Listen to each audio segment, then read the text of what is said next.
नगरे पनि चाहिँ अलिकति टाइम बढी नै लाग्छ भनेपछि केमिकल बन्डिङमा 17 देखि 18 घण्टासम्मको समय लाग्न सक्ने चाहिँ मान्यता छ। तर पनि हामीले त्यति टाइम नलिकन त्यसलाई कम्प्रेस गरेर हामीले चाहिँ 7 देखि 8 घण्टामा केमिकल बन्डिङलाई कसरी सकाउने त्यो चाहिँ हामीले चाहिँ हल्का फल्का मिनिमाइज गर्नुपर्ने हुन्छ। सानो टपिक जुन जहाँबाट क्वेसन आउँदैन त्यसलाई हामी चाहिँ ऱ्यापअपिङमा राख्ने, त्यसलाई हामी पछि चाहिँ त्यो क्वेसन एन्सर गर्दाखेरि त्यो भइहाल्छ। त्यसबाट क्वेसनै आउँदैन के, आए पनि कुन आउँछ म त्यो भनिहाल्छु। तर मेन टपिक केमिकल बन्डिङमा के सोध्न सक्छ र कुन टपिकबाट क्वेसन आउँछ त्यसको लागि हामी माइक्रो सिलेबस बनाउन गइरहेका छौँ। त्यो माइक्रो सिलेबसबाट हामीले चाहिँ 1 बाई 1 गरेर पढ्दै जाने हो। ठिक छ। सो सबैले कापी कलम लिएर तयार भइहाल्नुहोस्। अब हामी त्यो चाहिँ सुरु गर्न गएका छौँ। ठिक छैन। र अर्को कुरा भनिहाल, केमिकल बन्डिङ भनेको होल केमिस्ट्रीको चाहिँ एक्लै 10% हो है। 10% अफ होल केमिस्ट्री हो भनेपछि पुरै केमिस्ट्रीको एक्लै केमिकल बन्डिङ भनेको 10% कभर गर्छ। त्यही भएर यो जहाँ पनि काम लागिराख्ने कुरो हो, त्यही भएर यसमा ध्यान दिनु होला। ठिक छ। So once again my name is MR and I am your chemistry teacher. र मैले पढाउने टपिक आजको टपिक भनेको चाहिँ केमिकल बन्डिङ हो।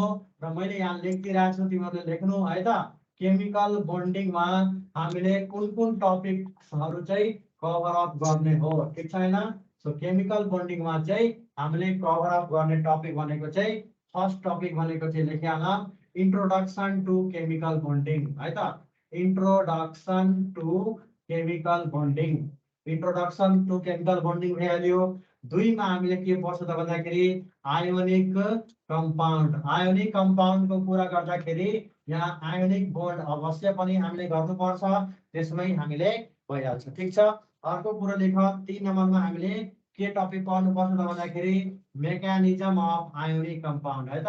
Mechanism of ionic compound, mechanism of ionic compound है त। मेकानिजम अफ आयोनिक कम्पाउन्ड, यसको ब्रैकेटमा लेखिराख बोर्न हाबर साइकल है।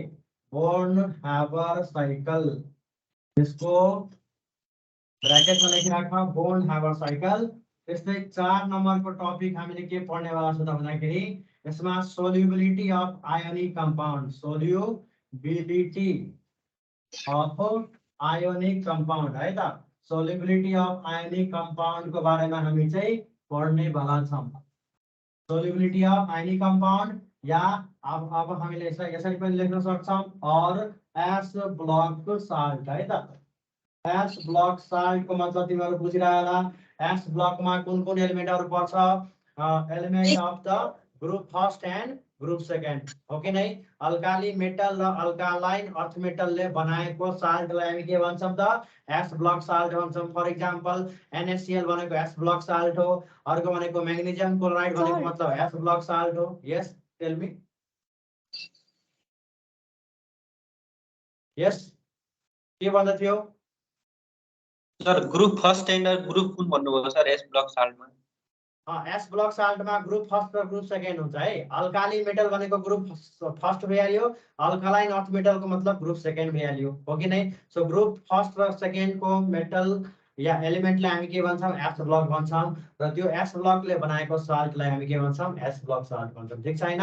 यसको सोल्युबिलिटीको बारेमा पढ्छौँ। यहाँ के पढ्नुपर्छ त भन्दाखेरि सोल्युबिलिटी अफ आयोनिक कम्पाउन्डमा हामीले चाहिँ ल्याटिस एनर्जी, हाइड्रेसन एनर्जीहरूको कुरोहरू आउँछ। त्यसले गर्दा हामी रिलेसन बनाउँछौँ। त्यहाँबाट चाहिँ सोल्युबिलिटीको रिलेसन के हो हैन, अनि सोल्युबिलिटीको रिलेसन हाइड्रेसन एनर्जीसँग कस्तो छ, ल्याटिस एनर्जीसँग कस्तो छ, त्यो सबै कुरा हामी चाहिँ सोल्युबिलिटी अफ आयोनिक कम्पाउन्डमा चाहिँ डिस्कसन गर्नेवाला छौँ। ठिक छैन।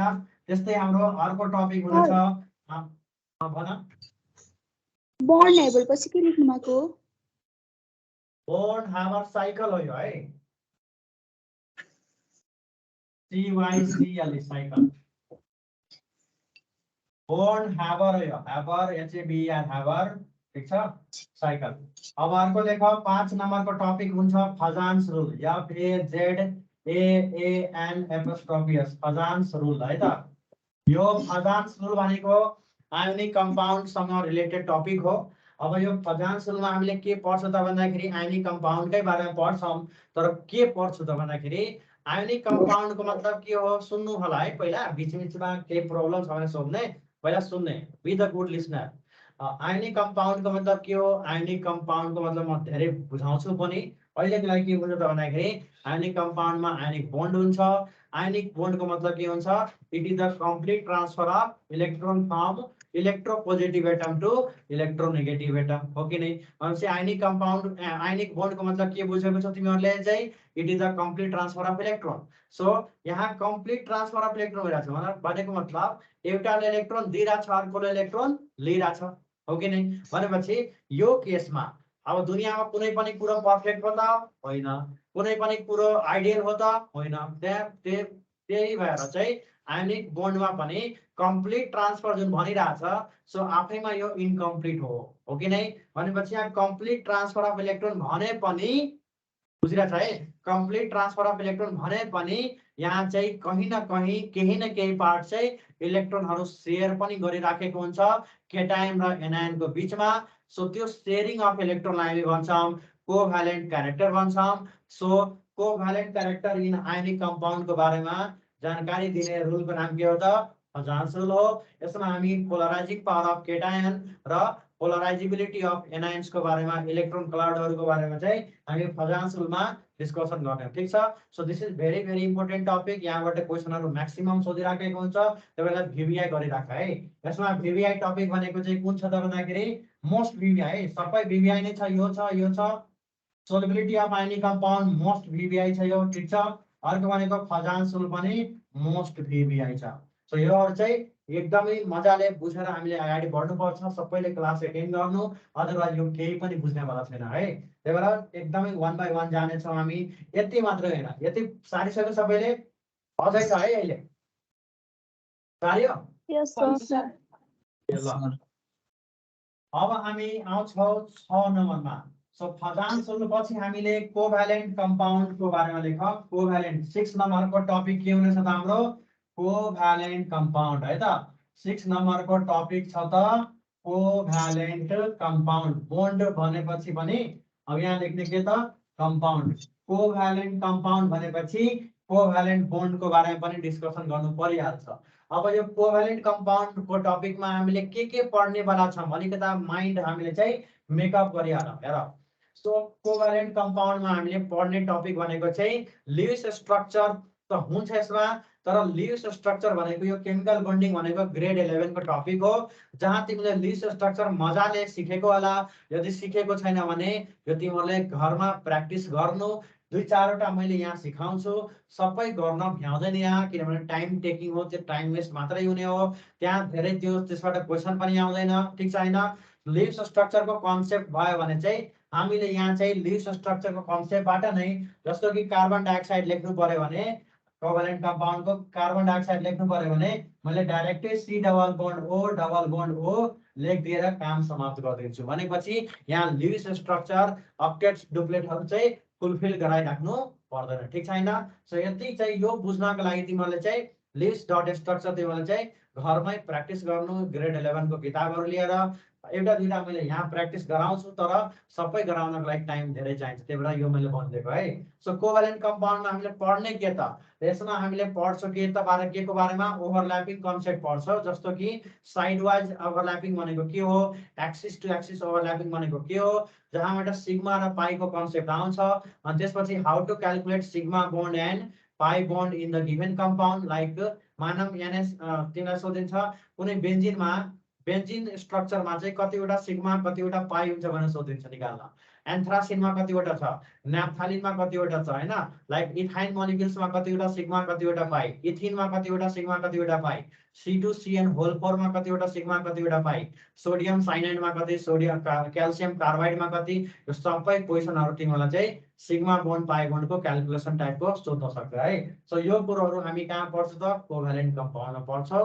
लिव्स स्ट्रक्चर तिमीहरूले आफै प्र्याक्टिस गरिराख्नु, ठिक छ? ल अब 7 नम्बरमा हाम्रो टपिक आउनेछ कोभ्यालेन्ट कम्पाउन्ड पछि। मोस्ट इम्पोर्टेन्ट टपिक भनेको चाहिँ VSEPR थ्योरी है।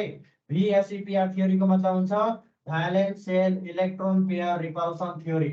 सो यो थ्योरी सँगै यो बुझिसकेपछि एकदमै भिभिआई छ, यसबाट पनि क्वेसन म्याक्सिमम सोध्छ, यो पनि मोस्ट भिभिआई र एन्ड हाइब्रिडाइजेसन HYBRIDISATION हाइब्रिडाइजेसन भनेको मतलब VSEPR सँगै हामीले हाइब्रिडाइजेसन पनि पढ्छौँ, ठिक छैन। जस्तो कि कुन मोलिक्युल sp हाइब्रिडाइज छ, sp2 छ कि sp3 छ कि sp3d छ कि त्यो सबै कुरा हामी हाइब्रिडाइजेसनमा पढ्नेवाला छौँ, ठिक छैन। सो VSEPR र हाइब्रिडाइजेसन सँगै पढ्ने हो। अर्को भनेको आउँछ स्ट्रक्चर अफ अ मोलिक्युल है, structure of a molecule. Structure of a मोलिक्युलमा हामीले के पढ्ने हो त सुन्नुस्। स्ट्रक्चर अफ अ मोलिक्युल जस्तो कि तिमीहरूले पढेको होला 11 मा कि वाटरको स्ट्रक्चर कस्तो हुन्छ त तिमीहरू के भनेको होला, बेन्ड हुन्छ, भी शेप हुन्छ या एङ्गुलर हुन्छ भनेर पढेको होला। अब यहाँ चाहिँ हामीले चाहिँ स्ट्रक्चर अफ अ मोलिक्युलमा शेप र ज्योमेट्रीको कुरो गर्नेवाला छौँ हामी। शेप भनेको जस्तो कि वाटरको शेप हुन्छ भी शेप या बेन्ड शेप, या अर्को के हुन्छ त भन्दाखेरि स्ट्रक्चर भनेको शेपलाई हामीले शेप कस्तो हो भनेर सोधिरहेको छ। स्ट्रक्चरको मतलब शेप कस्तो हो। सो वाटरको सोध्यो भने माना तिमीलाई थाहा होला सबैलाई वाटरको शेप कस्तो हुन्छ, भी शेप या एङ्गुलर शेप या तिमीले के भन्छौ बेन्ड शेप। तर ज्योमेट्रीको कुरो गर्यो भने वाटरको geometry because of sp3 hybridisation it is tetrahedral हो कि नै। सो यस्तो कुरोहरू सबै मोलिक्युल्सहरूको कसरी थाहा पाउने सबै हामीले स्ट्रक्चर अफ अ मोलिक्युलमा डिस्कसन गर्नेवाला छौँ, ठिक छैन। त्यसमा बेसिकली के पढ्छ त हामीले शेप एन्ड ज्योमेट्रीको बारेमा कुरो गर्ने हो। This is very important topic. यहाँबाट पनि क्वेसन धेरै आउने भनेको यही दुवैबाट आउने हो। यसबाट पनि म्याक्सिमम क्वेसन सोध्छ। 9 नम्बर भनेको कम्पेरिजन अफ बोन्ड एङ्गल है, comparison of bond angle. Bond एङ्गलको कम्पेरिजन हामीले पढ्ने हो भनेपछि जसरी कि मानौ तिमीलाई वाटरको स्ट्रक्चर हामीले बनायौ हैन, यहाँ एउटा लोन पेयर, यहाँ एउटा लोन पेयर, अनि यहाँ चाहिँ हाइड्रोजन एटम, यहाँ चाहिँ हाइड्रोजन एटम। हेर्नुहोस् यो एङ्गललाई हामी θ1 मानिदियो भने यो एङ्गल θ2, यो एङ्गल θ3, यो एङ्गल भनेको θ4 यहाँनिर। तो यो lone pair bond pair bond pair, यो लोन पेयर रिपल्सन वाला छ। यो lone pair bond pair repulsion वाला, यो लोन पेयर यो बोन्ड पेयर भनेपछि यसमा चाहिँ हामीले चाहिँ कसरी थाहा पाउने कि कुन एङ्गल ठुलो छ कुन एङ्गल सानो छ, यही कम्पेरिजन हामीले चाहिँ सिकाउँछौँ बोन्ड एङ्गल कम्पेरिजनमा, ठिक छ। वाटरको मात्रै होइन जुनसुकै पनि मोलिक्युलहरूको चाहिँ बोन्ड एङ्गल कसरी कम्पेयर गर्ने र कुन मोलिक्युलको कति बोन्ड एङ्गलहरू हुन्छ सबै कुरा हामी यसमा पढ्नेवाला छौँ, ठिक छ हैन। ल अब यति सारिसक्यो भने नेक्स्टमा जानु भयो। ल अब हेर यसपछिको पढ्ने टपिक भनेको हाम्रो यसमा के छ त भन्दाखेरि यति भइसकेपछि हाम्रो फर्मल चार्ज भन्ने एउटा टपिक छ है। यहाँबाट पनि क्वेसनहरू आइराखेको हुन्छ। Formal charge, average formal charge, यो सबै भनेको चाहिँ हामीले यसमै पढ्ने हो। यहाँ पनि यो पनि इम्पोर्टेन्ट टपिक छ, यहाँबाट पनि क्वेसनहरू आइराखेको छ है। अर्को लेख फर्मल चार्ज पछि आउँछ डाइपोल मोमेन्ट है। डाइपोल मोमेन्ट भनेर तिमीहरूले पढेको पनि होला। अब हामी यसको बारेमा पनि पढ्नेवाला छौँ फेरि पनि इन्ट्रान्स पोइन्ट अफ भ्यूमा। यहाँ सुन डाइपोल मोमेन्टमा हामीले के पढ्छौँ त, how to calculate dipole moment. अर्को भनेको चाहिँ त्यसपछि डाइपोल मोमेन्ट भनेको चाहिँ अब मोलिक्युल्सहरूमा एरेन्ज गर्नुपर्ने हुन्छ। डाइपोल मोमेन्ट जसको 0 हुन्छ भने त्यो नन पोलार मोलिक्युल हो, डाइपोल मोमेन्ट जसको नन 0 छ त्यो पोलार मोलिक्युल हो। त्यसमा मोलिक्युलहरू दिएको हुन्छ which one is polar which one is non polar भनेर सोधिराखेको हुन्छ। त्यही भएर तिमीहरूले चाहिँ डाइपोल मोमेन्टमा हामीले के पर्छ त, how to calculate dipole moment, त्यसपछि determining the polarity and non polarity of a molecule. अर्को भनेको हामीले यसमा के पढ्ने त लास्टमा कम्पेरिजन अफ डाइपोल मोमेन्ट, ठिक छैन। Which one has greater dipole moment which one has lower dipole moment भनेर चाहिँ डाइपोल मोमेन्टको टपिकमा पढ्ने हो। अर्को यसपछि आउँछ रेजोनेन्स है। रेजोनेन्स भनेको यो अर्ग्यानिक केमिस्ट्रीमा बढी पढाइ हुन्छ। यहाँ चाहिँ सुरुवात भनेको केमिकल बन्डिङबाट नै हो रेजोनेन्सको। त्यही भएर हल्का फल्का इन्ट्रोडक्सन पार्ट हामी यहाँ गर्छौँ। मेनली रेजोनेन्स भनेको रियाक्सन मेकानिजम उतातिर जिओसीको पार्टहरूमा चाहिँ तिमीहरूले पढ्ने, ठिक छैन, अर्ग्यानिक केमिस्ट्रीमा। अर्को यसपछिको के टपिक हुन्छ त भन्दाखेरि यहाँ हेर्नुहोस् एउटा टपिक हुन्छ, त्यो टपिक लेख्ने होइन, यहाँ मैले यतिकै लेखिदिरहेको छु। यो भनेको सिलेबस बाहिरको टपिक हो, यो सिलेबसमा छैन, पहिला थियो अहिले हटाइसकेको छ। यो मतलब के हो त, एम भनेको मोलिकुलर भयो, ओ भनेको अर्बिटल भयो, टी भनेको थ्योरी भयो, मोलिकुलर अर्बिटल थ्योरी एमओटी, ठिक छ। अब ध्यान दिनुहोस् अब तिमीहरूले पास्ट इयरको क्वेसनहरू सोल्भ गर्दाखेरि तिम्रो एमओटी को पनि क्वेसनहरू हेर्न सक्छौ। तर त्यो क्वेसनहरू आयो भने अब चाहिँ सोल्भ गर्नु पर्दैन, नत्र तिमीहरू सोल्भ गर्यो मैले पठाएकै हुँदैन अनि तिमीहरूले गाली गर्न स्टार्ट गर्छौ कि सरले पढाउनु भएको छ नि यार, यो त कहाँबाट क्वेसन आयो बनिरहेको छैन। त्यस्तो नभन्नु परोस्, त्यही भएर मैले एमओटी मैले अहिले नि भनिहालेँ, यो सिलेबसबाट हटाइसकेको छ है। अर्ग्यानिक केमिस्ट्रीमा अलिकति यसको एप्लिकेसनहरू तिमीहरूले हेर्न सक्छौ, तर केमिकल बन्डिङबाट हटाइसकेको छ, पढ्नु पर्दैन। अब यसबाट क्वेसनहरू कस्तो आउन सक्छ त यहाँ सुन, हामीले अहिलेसम्म एटोमिक अर्बिटलहरूको बारेमा पढेको थियो, जस्तो कि S atomic orbital, P atomic orbital, D atomic orbital र एफ एटोमिक अर्बिटलको बारेमा हामीले पढेको थियो। अब मोलिक्युल्समा पनि अर्बिटलहरू हुन्छ, त्यसको अर्बिटलको थ्योरीलाई हामी के भन्छौँ, मोलिकुलर अर्बिटल थ्योरी भन्छौँ। ठिक छ। अब एमओटीमा चाहिँ के पढाइ हुन्छ, के चाहिँ टपिकहरू छ त एमओटीमा हामीले, जस्तो कि मानौँ कुनै मोलिक्युल्सको इक्जाम्पल लियो, मानौँ कार्बन डाइअक्साइड, त कार्बन डाइअक्साइडको के निकाल्न सकिन्छ एमओटीको थ्रुबाट। त कार्बन डाइअक्साइडको हामीले चाहिँ त्यसमा कतिवटा पाई इलेक्ट्रोन छ, कतिवटा के छ सिग्मा इलेक्ट्रोन छ, त्यो निकाल्न सकिन्छ। कतिवटा बोन्डिङ इलेक्ट्रोन छ कार्बन डाइअक्साइडमा, कतिवटा एन्टी बोन्डिङ इलेक्ट्रोन छ, त्यो निकाल्न सकिन्छ केबाट, एमओटीबाट।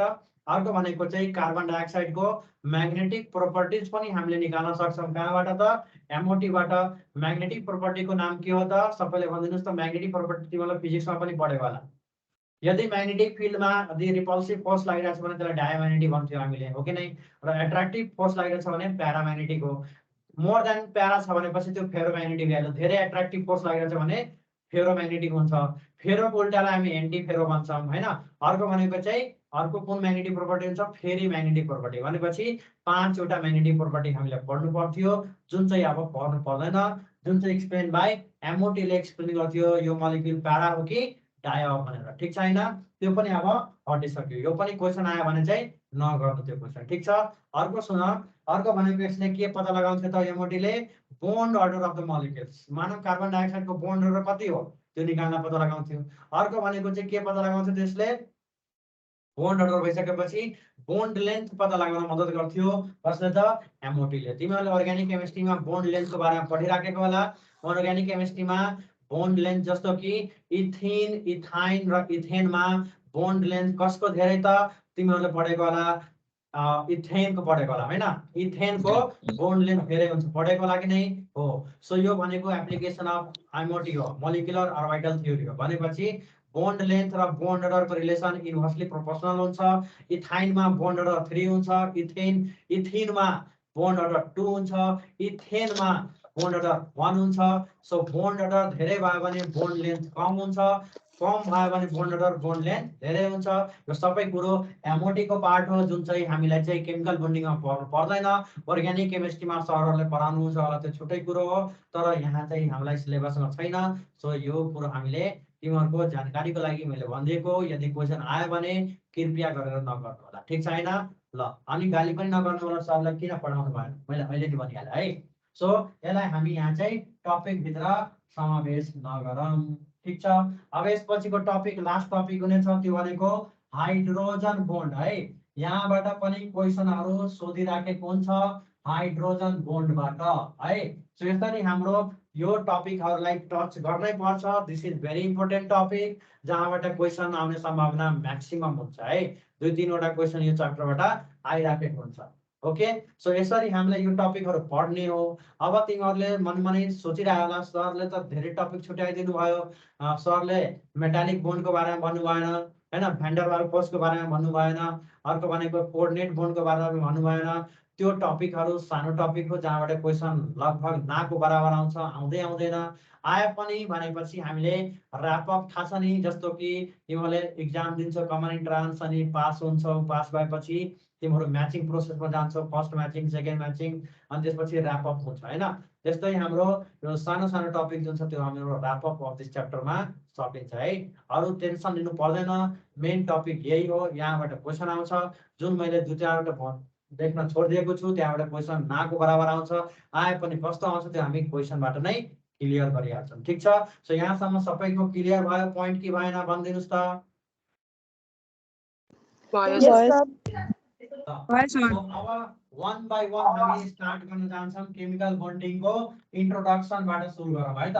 Introduction to chemical bonding. अब सबैले हेडिङ गर इन्ट्रोडक्सन टु केमिकल बन्डिङ। आज फर्स्ट लेक्चर भएकोले अलिक स्लो नै गइरहेको छु। अब स्लो नै जानुपर्छ त्यो अनलाइन क्लासमा, के गर्ने हैन, सबैले बुझ्नु पर्यो। इन्ट्रोडक्सनमा हेर, इन्ट्रोडक्सनमा तिमीहरूसँग अलिकति सोध्न चाहन्छु, एक दुईजनालाई भन्नु होला आन्सर थाहा भएको मान्छेले। मैले यदि सोध्छु केमिकल बोन्डको मतलब के हो भनिदिनुहोस् त।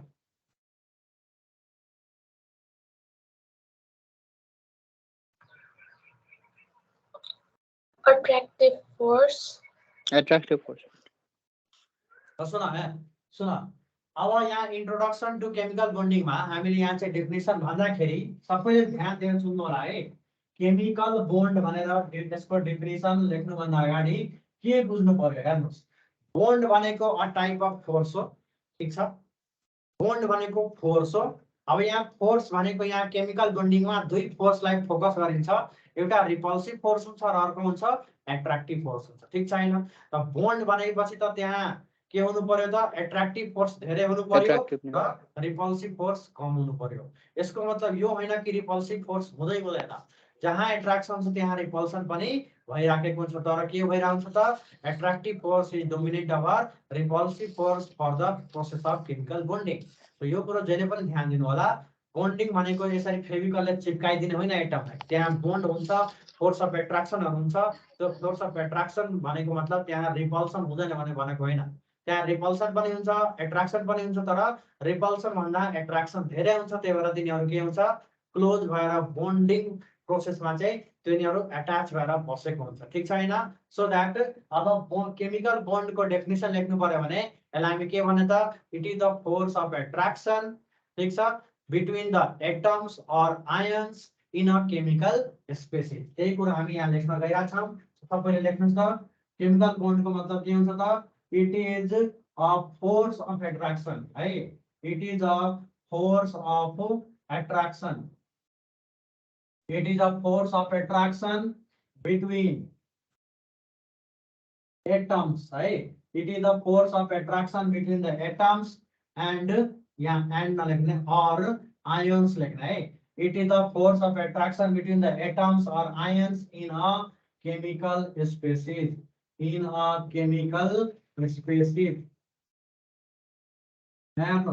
केमिकल बोन्ड को बारे में हामीले डिफाइन के गर्यो त, it is the force of attraction हैन बिट्विन द एटम्स और ions in a chemical species. ल हेर्नुस्, यसलाई मैले अलिकता एक्सप्लेन गर्न चाहे केमिकल बोन्डिङलाई। हामी बोन्ड भनेको फोर्स त बुझ्यौ हो कि नै, फोर्स अफ एट्र्याक्सन यहाँ हामीले बुझिरहेको छौँ। तर यहाँ चाहिँ एउटा नोट पोइन्टमा के लेख्ने त भन्दाखेरि फर बोन्ड है, फर बोन्डिङ, बोन्डिङको लागि के चाहिँ इम्पोर्टेन्ट छ त लेख्नुस्, एट्र्याक्टिभ फोर्स है। एट्र्याक्टिभ फोर्स जहिले पनि के हुनुपर्छ, रिपल्सिभ फोर्स भन्दा धेरै हुनुपर्छ। Attractive force should be more than repulsive force है, REPULSIVE, रिपल्सिभ फोर्स भनेपछि एट्र्याक्टिभ फोर्स भनेको बोन्डिङ प्रोसेसमा चाहिँ कुनै पनि बोन्ड बनाउँदाखेरि एट्र्याक्टिभ फोर्स जहिले पनि रिपल्सिभ फोर्स भन्दा धेरै हुनुपर्छ। अब सबैले ध्यान दिएर सुनिदिनु होला, मैले यहाँ के लेखिरहेको छु त भन्दाखेरि, अब मैले के भने, it is the force of attraction between the atoms और आयन्स। मानौ मैले यहाँ लेखे एउटा केमिकल स्पेसिस NaCl, NaCl यसरी लेखिन्छ कि यसरी लेखिन्छ, बताउनुस् त, माथिको ठीक हो कि तलको ठीक हो, बताउनुस् त सबैले। माथिको। यो चाहिँ NaCl यसरी लेखिदैन। सो NaCl यसरी लेख्दाखेरि यो सोडियम आयन हो, यो भनेको क्लोराइड आयन हो, क्लोराइड आयन हो भनेपछि यो केटायन हो, यो एनायन हो। सो केटायन भनेको मतलब पोजिटिभ आयन, एनायन को मतलब नेगेटिभ आयन। सो यो दुवै आयन्सहरुको बीचमा जुन हाम्रो फोर्स अफ एट्र्याक्सन लाग्छ त्यसलाई नै हामी के भन्छौं त, केमिकल बोन्ड भन्ने हो। सो मैले के बताएको छु त, कुनै पनि केमिकल स्पेसिसमा आयन्सहरुको बीचमा जुन फोर्स अफ एट्र्याक्सन लाग्छ त्यसलाई नै हामी के भन्छौं त, केमिकल बोन्ड भन्छौँ। सो यो केमिकल स्पेसिस हो जहाँ आयन्सहरू छ, यो आयन्सको बिचमा के लागिरहेको छ, force of attraction, that is electrostatic force of attraction. हामी आयोनिक कम्पाउन्डमा पढिहाल्छ। सो यो electrostatic force of attraction yeah force of attraction लागिरहेछ, त्यही भएर यो आयन्सहरूको बिचमा केमिकल बोन्ड हामीले यसरी एक्सप्लेन गर्यौँ। ठिक छ। अर्को भनिरहेको छ केमिकल स्पेसिस जहाँ चाहिँ एटमहरूको बिचमा फोर्स अफ एट्र्याक्सन लाग्छ, त्यसलाई हामी के भन्छौँ, केमिकल बोन्ड भन्छौँ। एटममा कसरी लाग्छ त हेर्नुहोस्, मानव मैले एउटा केमिकल स्पेसिस HCl लिए है।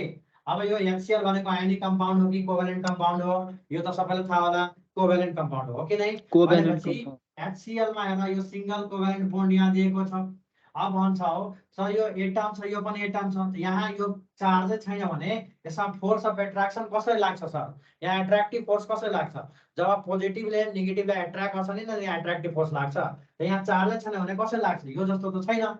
यहाँ हेर सबैले, यो भनेको केमिकल स्पेसिस हो जहाँ एटमको बिचमा बोन्डिङ छ, बोन्डिङको मतलब फोर्स हुन्छ। यहाँ फोर्स लाग्ने कसरी, एट्र्याक्टिभ फोर्स कसरी लाग्ने, यहाँ सुन्नुहोस्, हाइड्रोजन र क्लोरिन भनेको डिफ्रेन्ट एटम हो कि नै हो। हाइड्रोजन र क्लोरिनको इलेक्ट्रोनेगेटिभिटी फरक हो कि नै हो। हाइड्रोजन र क्लोरिनमा इलेक्ट्रोनेगेटिभिटी कसको हाई, क्लोरिनको। त्यही भएर यहाँ हामीले के लेख्न सकिन्छ, डेल्टा नेगेटिभ। यहाँ के लेख्न सकिन्छ, डेल्टा पोजिटिभ। भनेपछि यो पोजिटिभ र नेगेटिभको बिचमा एट्र्याक्टिभ फोर्स लाग्यो कि लागेन, लाग्यो। भनेपछि दुईटा एटम छ र यो एटमको बिचमा पनि एट्र्याक्टिभ फोर्स लागिरहेछ। सो केमिकल स्पेसिस भनेको HCl हो र यहाँ चाहिँ एटमको बिचमा फोर्स अफ एट्र्याक्सन लागिरहेछ, सो कल्ड केमिकल बोन्ड भन्छ बेला। ठिक छैन। सो केमिकल बोन्ड भनेर हामीले यसको डेफिनेसन पनि प्रुभ गरेर बुझ्यो। ठिक छैन, यहाँसम्म क्लियर भयो सबैलाई? Yes, Yes, sir. sir. Yes, sir.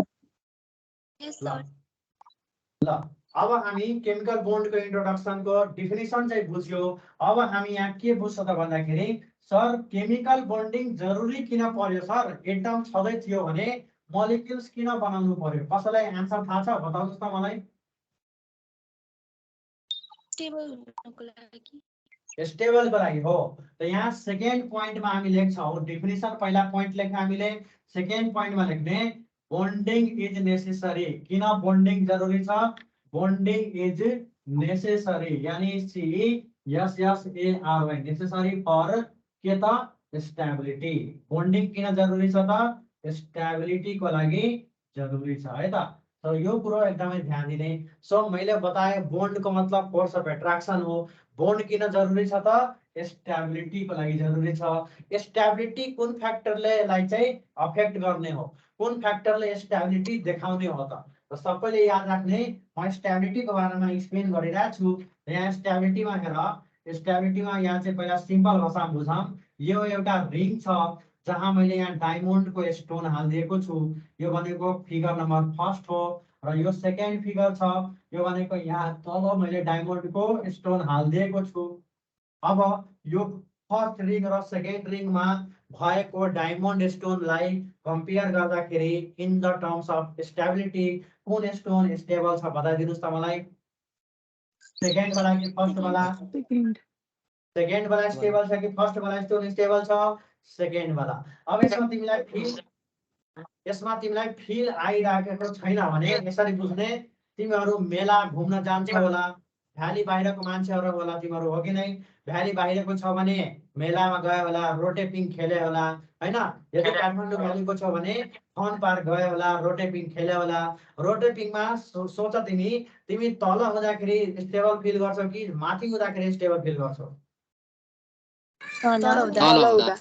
तल हुन्छ, हो कि नै? झर्ने चान्स भनेको कम, चान्स भनेको चाहिँ तल हुन्छ, धेरै झर्ने चान्स भनेको चाहिँ माथि हुन्छ, हो कि नै? त्यही भएर माथि कम स्टेबल हुन्छ, तल मोर स्टेबल हुन्छ। भनेपछि यो केमिकल बन्डिङमा तल माथि लजिक दिन पुग्छ त पुग्दैन। यहाँ हेर, यसलाई हामी के को टर्ममा लजिक दिने त भन्दाखेरि, यो ग्राउन्ड स्टेट छ, यहाँबाट यहाँसम्म यसको हाइट कति हो त, म्याक्सिमम हो कि नै हो। अब यो हाइटले कुन इनर्जीलाई रिफ्लेक्ट गर्छ त, potential energy is equal to mgh maximum. ठीक छ।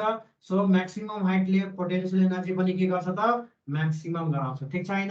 अब यहाँ हेर्नुहोस्, यो स्टोनको हाइट कति छ बताउनुहोस् त, 0 ग्राउन्ड लेभलमा छ त हाइट 0 त पोटेन्शियल एनर्जी यसको कति भइहाल्छ बताउनुस् त पोटेन्शियल एनर्जी भनेको यसको 0 हुन्छ सो दैट यो भनेको मिनिमम एनर्जी स्टेटमा छ यो भनेको म्याक्सिमम एनर्जी स्टेटमा छ so as you said sir तलवाला स्टोन भनेको स्टेबल छ माथिवाला स्टोन नट स्टेबल छ अनस्टेबल छ रिजन के भयो त स्टेबिलिटीको लागि के चाहिन्छ त एनर्जी चाहिन्छ एनर्जी भनेको के हुनुपर्छ कम कि बेसी हुनुपर्छ स्टेबिलिटीको लागि कम हुनुपर्छ सो जहाँ मिनिमम एनर्जी स्टेट छ त्यहाँ स्टेबिलिटी के हुनुपर्छ धेरै हुनुपर्छ त्यही भएर स्टेबिलिटीको लागि हामी एनर्जीको रिलेसन के लेख्ने त इन्भर्सली प्रोपोर्शनल है so energy is inversely proportional to stability जहाँ एनर्जी कम हुन्छ त्यहाँ स्टेबिलिटी ज्यादा हुन्छ एन्ड भाइस वर्सा कुरो बुझ्यो सो यसरी हामीले चाहिँ इन्ट्रोडक्सनको पार्टहरु चाहिँ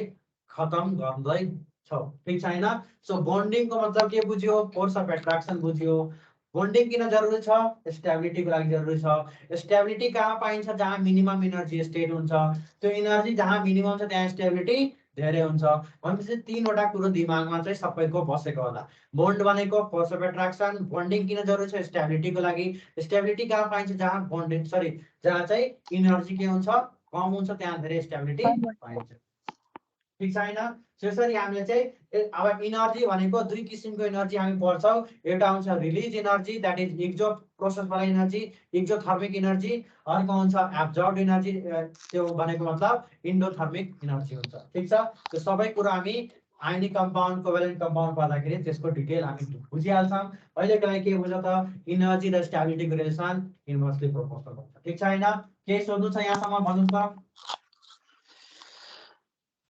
नो सर ल अब सुन तिमीहरूलाई एउटा क्वेशन मसँग सोध्नु पर्ने थियो तिमीहरूलाई सोधेनौ के त भन्दाखेरि सर यो एनर्जी स्टेबिलिटीको कुरो त गरे सर एटमहरु मोलिक्युल्स किन बनाउनु पर्यो ग्रुप अफ एटम भनेको मोलिक्युल हो कि नै हो सर सो एटमलाई मोलिक्युल्स किन बनाउनु पर्यो त सिम्पल छ डाउट वाला आन्सर के छ त स्टेबिलिटी चाहिएको होला एटमलाई हो कि नै भन्नुस् त यस सर एटम मिलेर मोलिक्युल्स किन बनाउनु पर्यो to gain the stability stability atom के हुन चाहन्छ स्टेबल हुन चाहन्छ by forming the molecules so molecules किन बनाउन चाहन्छ स्टेबलको लागि भनेपछि यहाँबाट क्लियर हुन्छ कि एटम अनस्टेबल छ मोलिक्युल्स स्टेबल छ एउटा लाइन बनाउन सकिन्छ atom is less stable than the molecules और molecules is more stable than the atom अब मलाई बताओ एटम कम स्टेबल छ मोलिक्युल धेरै स्टेबल छ यसको मतलब एटमको एनर्जी धेरै होला कि कम होला बताउनुस् त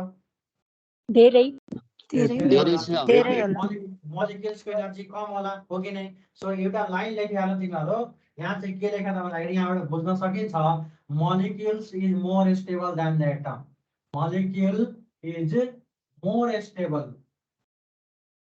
molecule is more stable than atom है molecule is more stable than atom that is तिमीले भन्न सक्छौ molecule एक साइडमा लेख है molecule को एनर्जी है molecule को एनर्जी र एटम को एनर्जी यसमा लेख एनर्जी को रेफरेन्समा एनर्जी कसको धेरै हुन्छ त एटम को एनर्जी धेरै हुन्छ मोलिक्युल को एनर्जी कम हुन्छ त्यही भएर स्टेबल कुन धेरै हुन्छ मोलिक्युल धेरै स्टेबल हुन्छ एटम चाहिँ अनस्टेबल हुन्छ कुरो बुझ्यो हैन यो प्वाइन्टहरु पनि लेखिराख्ने गर है so molecule is more stable than the atom भन त अलि देखेन सर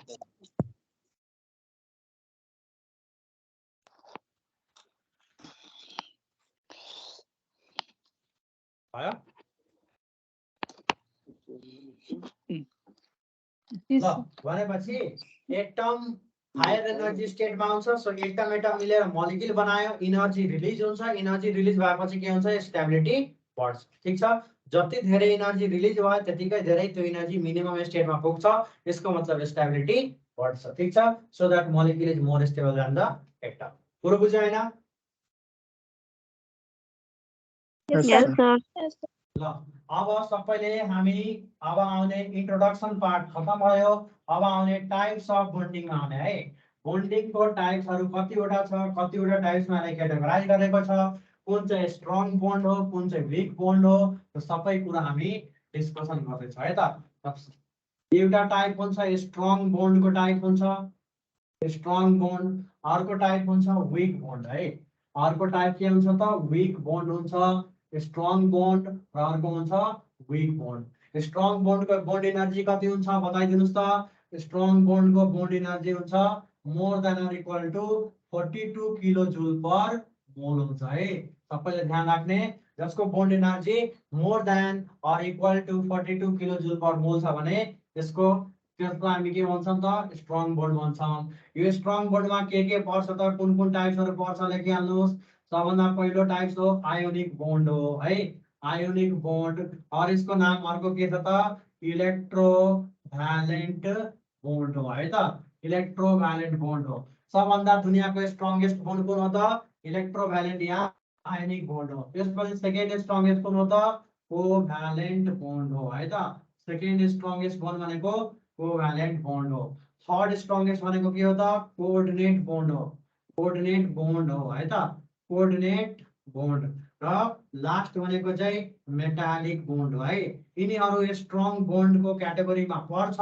अब तिमीलाई यो चारवटा मध्येमा सबभन्दा स्ट्रङ बोन्ड भनेको आयोनिक हो, सेकेन्ड स्ट्रङ भनेको कोभ्यालेन्ट हो, थर्ड भनेको कोअर्डिनेट हो, फोर्थ भनेको मेटालिक बोन्ड हो। ठीक छ। सो यसरी हामीले चाहिँ यसको क्याटेगोराइज गर्यो। Among the strong bond which is the strongest bond ionic bond हो, among the strong bond which is the weak bond metallic bond हो। ठीक छ हैन। सो यो अर्डर चाहिँ याद राख्नु होला। ठीक छ, यहाँसम्म हामीले स्ट्रङ बोन्डको कुरा सकायो। अब आउँछ विक बोन्डमा। विक बोन्डमा आउँछ दुई टाइप्स हुन्छ, एउटा हुन्छ हाइड्रोजन बोन्ड हुन्छ। ठीक छ, एउटा हुन्छ हाइड्रोजन बोन्ड जसको बोन्ड एनर्जी कति हुन्छ त हेर्नुस् त, bond energy less than or equal to 8, less than कति हुन्छ त 42 हुन्छ। यसको अर्थ के भयो त हेर्नुस् त सबैले, यसको अर्थ के भयो त बोन्ड एनर्जी को रेन्ज कहाँदेखि कहाँसम्म छ त, यो तिमीहरूले म्याथमेटिक्समा पढेको होला। क्लोज इन्टरभल भनेको मतलब यहाँ 8 भनेको क्लोज इन्टरभलमा छ र 42 भनेको मतलब ओपन इन्टरभलमा छ। यो यसको अर्थ बुझ्दैन म्याथमेटिक्समा। यो भनेको 8 is including but 42 is not including, that is Not excluding हो। including. भनेपछि 8 देखि 41 सम्मको यदि बोन्ड एनर्जीको रेन्जिङ छ भने त्यस्तो बोन्डलाई हामी के भन्छौँ, द्याट इज हाइड्रोजन बोन्ड भन्छौँ। यसको पनि दुई टाइप्स हुन्छ, एउटा हुन्छ intermolecular hydrogen bond, intermolecular है, इन्टर मोलिकुलर हाइड्रोजन बोन्ड हुन्छ। एच बोन्ड को मतलब बुझिहाल्ने हाइड्रोजन बोन्ड हो है। अर्को हुन्छ इंट्रा मोलिकुलर है, इंट्रा मोलिकुलर, इंट्रा मोलिकुलर को मतलब हुन्छ सेम मोलिक्युलमा हाइड्रोजन बोन्ड छ भने त्यसलाई इंट्रा मोलिकुलर भन्छौँ हामी, या डिफरेन्ट मोलिक्युलको बीचमा हाइड्रोजन बोन्ड छ भने त्यसमा हामी इंटर मोलिकुलर हाइड्रोजन बोन्ड भन्छौँ। जस्तो कि इंटर कास्ट म्यारेज को मतलब के हो, बाहुनले छेत्रीसँग बिहे गर्नुको मतलब हो इंटर कास्ट म्यारेज हो। त्यस्तै दुईटा डिफरेन्ट कास्ट भयो कि भएन, भयो भनेपछि इंटर मोलिकुलर हाइड्रोजन बोन्ड को मतलब के भयो त, दुईटा डिफरेन्ट मोलिक्युलको बीचमा यदि हाइड्रोजन बोन्ड प्रेजेन्ट छ भने त्यो इंटर मोलिकुलर भयो।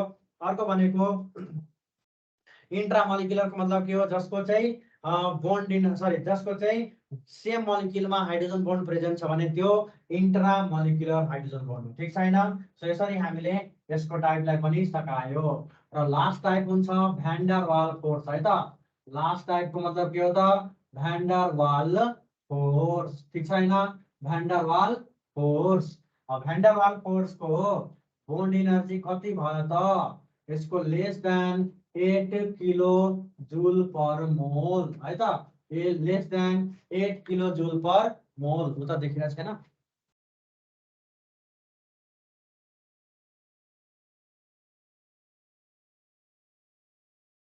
ल। सो भ्यान डर वाल फोर्स को बताऊ त। त्यो bond energy is less than त्यो कति 8 के भन्नुभयो त Sir, यो सर sir, intramolecule भनेको दुईटा सेम मोलिक्युल हो कि एउटै इंटर भनेको दुईटा डिफरेन्ट मोलिक्युल हो, अनि इंट्रा मतलब सेम हो। के भन्यो भाइ, त्यो भ्यान डर वाल फोर्सको त्यो भनेको यो भ्यान डर वाल फोर्स को 8 किलो जूल पर मोल हो। लेस देन 8 मतलब 8 एक्सक्लुडिङ हो, 0 देखि 7 सम्मको रेन्जिङ भयो। Sir thank you.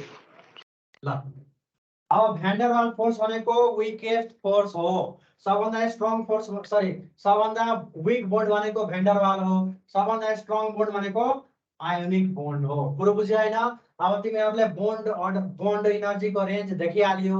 सबभन्दा स्ट्रङ इलेक्ट्रोभाइलेन्ट तब कुन हो, कोभ्यालेन्ट तब कुन हो, कोर्डिनेट बोन्ड तब कुन हो, मेटालिक तब कुन हो, हाइड्रोजन तब कुन हो, भ्यान्डरवाल। भनेपछि विकेस्टमा भ्यान्डरवाल भ्याल्यु, स्ट्रङ्गेस्टमा आयोनिक बोन्ड भ्याल्यु है। यस्तो यस्तो क्वेशनहरु आइराखेको हुन्छ।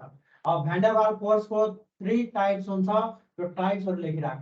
भ्यान्डरवाल फोर्सको फर्स्ट टाइप हुन्छ डाइपोल डाइपोल फोर्स है, डाइपोल डाइपोल फोर्स हुन्छ।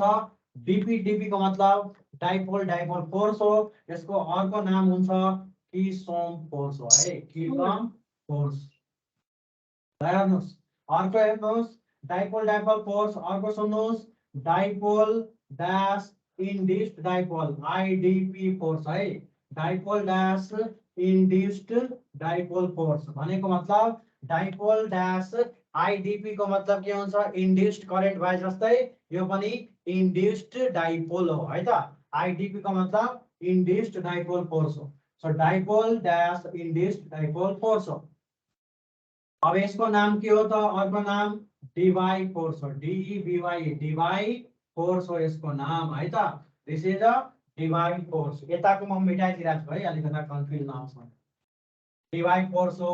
अब यसको लास्टमा हेर्नुहोस्, देखिरह होला है, लास्टमा हेर्नुहोस् एउटा यो डीपी भयो, डीपीआईडीपी भयो, अब आयो आईडीपी भनेको मतलब इंड्यूस्ड डाइपोल, अर्को पनि इंड्यूस्ड डाइपोल फोर्स भयो है। सो यो भनेको मतलब इंड्यूस्ड डाइपोल फोर्स हो। अब यो फोर्स को नाम कसैलाई थाहा छ भने भनिदिनुहोस्, अदरवाइज मैले नि लेखिदिरहेको छु। यसको नाम हो लन्डन फोर्स है, यसको नाम के हो त, लन्डन फोर्स। और यसको नाम अर्को पनि छ डिस्पर्सन फोर्स पनि भनिन्छ है। तिमीहरू साइडमा लेखिहाल लन्डन फोर्स और डिस्पर्सन फोर्स, ठीक छ। लन्डन फोर्स और यहाँ लेख्ने डिस्पर्सन, DISPERSION डिस्पर्सन फोर्स। हजुर LONDON हो। लन्डन क्यापिटल अफ इंग्लैंड, ठीक छ हैन? Yes sir. London force dipole dipole force dipole को फोर्स को के अर्को नाम हो किसोम। भन त किसोन फोर्स किसोम फोर्स हो। अनि डाइपोल इंड्यूस्ड डाइपोल को नाम के हो त डिवाइड फोर्स हो, र इंड्यूस्ड डाइपोल लास्ट वाला फोर्स को नाम के हो त लन्डन फोर्स या डिस्पर्सन फोर्स नाम हो, ठीक छैन? स्पेलिङ आइहाल्छ। So these are the 3 types of van der Waal force है। तिमीलाई एउटा भ्यान्डरवाल फोर्स जहाँ लेखेको छ तिमीहरू नोटहरू, त्यसको तल तिमीहरू यो लेखिहाल्छ अलिकता नोट गरेर। नोट त सबै नोटै हो हैन, तर यो अलिकता इम्पोर्टेन्ट नोट हो, लेखिहाल्नुस् त यो आयोन डीपी एंड के बार आङ स्टेप आयोन आईडीपी है बिर्सिहाल्ने क्या फोर्स। हेर्नुहोस् ion DP and ion IDP force are not the types of are not the type of van der Waal force, van der Waal force है। VWF को मतलब के बुझिन्छ, van der Waal force है त। मैले सर्ट फर्ममा लेखिदिएको। Ion DP and ion IDP force are not the types of van der Waal force। तिमीलाई क्वेशन सोधिन सक्छ which among of the following is not the types of van der Waal force। त option A मा दिएको हुन्छ DP force, be मा दिएको हुन्छ डीपी आईडीपी फोर्स, सी मा दिएको हुन्छ आईडीपी आईडीपी फोर्स, र डी मा दिएको हुन्छ यो मध्येबाट कुनै एउटा डीपी सरी आयन डीपी अथवा आयन आईडीपी दिएको हुन्छ। सो कुनमा टिक लगाउने, आयन डीपी और ion IDP. Ion DP ion IDP भनेको not the types of van der Waal force हो। त्यही भएर चाहिँ यस्तो अप्सन जहाँ पाउँछ भने त्यहाँ चाहिँ टिक लगाइदिने, that is this is not the part of van der Waal force. कुरो बुझ्यो हैन? Yes sir. ल सो हामीले केमिकल बन्डिङ को इन्ट्रोडक्सन यतिसम्म थियो, यो सबै हामीले सकायो। यहाँबाट यसरी नि क्वेशनहरु सोधिराखेको हुन्छ है। अब डिपेन्ड गर्छ, तिमीलाई सोधिन्छ which one is the strong bond है, अनि तिमीलाई जहाँ पनि स्ट्रङ बन्ड भन त तिमीलाई यो कुरो थाहा भयो भने चाहिँ कुनै पनि क्वेसन गर्न सकिन्छ यहाँसम्मको लागि। भनेपछि मान हामी तिमीलाई सोधेँ मैले which is the weak bond भनेर सोध्यो होइन। अप्सन एमा दिएको छ आयनिक बोन्ड, बीमा दिएको छ कोभ्यालेन्ट बोन्ड, सीमा दिएको छ कोर्डिनेट बोन्ड र अप्सन डीमा दिएको छ हाइड्रोजन बोन्ड। आन्सर के हुन्छ? Hydrogen bond. Hydrogen bond. Hydrogen bond. मान तिमीलाई फेरि क्वेसन सोध्यो which of the following is a weak bond होइन। अनि अप्सन एमा दिएको छ कोभ्यालेन्ट बोन्ड, बीमा दिएको छ कोर्डिनेट बोन्ड, सीमा दिएको छ मेटालिक बोन्ड र डीमा दिएको छ भ्यान डर वाल्स फोर्स। अप्सन के हुन्छ right answer? Van der Waals. एकदम यसरी तिमीलाई अप्सन अनुसार हेर्ने हो। हजुर के भन्यो भाइ? इक्वल भएर भनेको छैन ल। ओके ओके ल ठिक छ। भनेपछि अब सर। यहाँसम्म हाम्रो इन्ट्रोडक्सन थियो है। अनि अलिकता हामी त्यो टपिकहरू लेख्दाखेरि टाइम गयो। भोलिदेखि सर। चाहिँ हामीले चाहिँ भन त। सर यो आयन र इन्ड्युस डाइपोल फोर्स बीचको इन्टरेक्सनलाई चाहिँ के भन्ने? यसको नाम छैन भाइ, यसको अर्को नाम यस्तो जस्तो नाम छैन, यतिकै छ है। चाहिँ हुन्छ यो इन्टरेक्सन त हुन्छ। इन्टरेक्सन हुन्छ बोन्ड चाहिँ बन्छ। आयन डीपी एन्ड आयन आइडीपी को बीच इन्टरेक्सन हुन्छ, तर यो भ्यान डर वाल्स फोर्सको भित्रको पार्ट होइन यो है। परेन। Okay sir. भनेपछि यहाँसम्म हामीले आज खतम गर्यो। नेक्स्ट क्लासमा हामी second topic that is ionic कम्पाउन्डबाट सुरु गर्छौँ, त्यसको मेकानिजम सघाउँछौँ, सोल्युबिलिटीको कुरा गर्छौँ। त्यसपछि चाहिँ यसरी नै हामी बढ्दै जाने हो। अब तिमीहरूले यहाँसम्म पढेर राख्ने, ठिक छ। इन्ट्रोडक्सन क्लासमा आज थोरै भयो, बिस्तारै अब बढ्दै जान्छ। सबैले ध्यान दिएर पढ्ने है। र अरू तिमीहरूलाई चाहिँ केमिस्ट्रीमा जब अब केमिस्ट्रीमा पढिरह होला, कुनै क्वेसन छ भने मेरो नाम थाहा पाइहाल्यो होला होइन, देखिसक्यो होला, मधुरेन्द्र सिंह राजपूत हो। तिमीहरूले मलाई एड गर्न सक्छौ फेसबुकमा र क्वेसन मेसेन्जरमा सेन्ड गर्न सक्छौ। यदि फेसबुक